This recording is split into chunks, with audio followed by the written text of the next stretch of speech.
za muswaba tezimala bulungi wesanga nti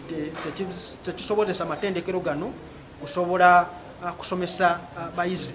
era basanga okusomoozebwa era naffe kyetuvuddeyo netugamba nti ensonga eno twetaaga tugitunuulire. Then ensonga eyokubiri ebadde ku nsonga ya CD secondary schools oba gyetwandiise amasomero ga secondary aga gavumenti mu bitundu ebyenjawulo, era Ssaababalizi wa gavumenti yakizuula nti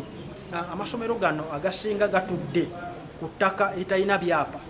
ate era nga tukimanyi nti mu gavumenti weba nekola enkulaakulana n'okusumuusa amasomero gano gateeka ku mutendera erina okubanga amasomero gano wegatudde waliwo ebyapa. Kyekimu n'amalwaliro gaffe agasinga tegalina byapa, amalwaliro ga gavumenti, era Ssaababalizi wa gavumenti yategeeza nti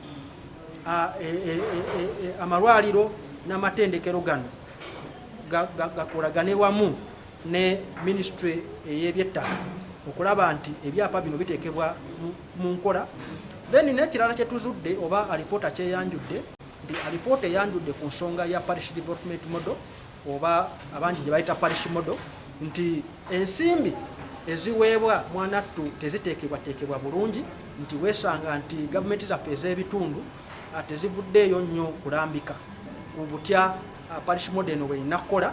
ate era butya bweyina kulambikibwamu. So neweesanga nti bafuna okusomoozebwa era neweesanga nti ebiseera ebisinga parish model eno tevuddeeyo bulungi. Okugeza Ssaababalizi wa gavumenti yategeezezza oba yategeeza mu alipoota ye nti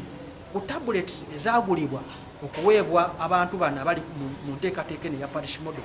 ojja kwesanga nti tablets ezisinga tezikola, ate era n'abo abaafuna tablets zino ezisinga tebaafuna kusomesebwa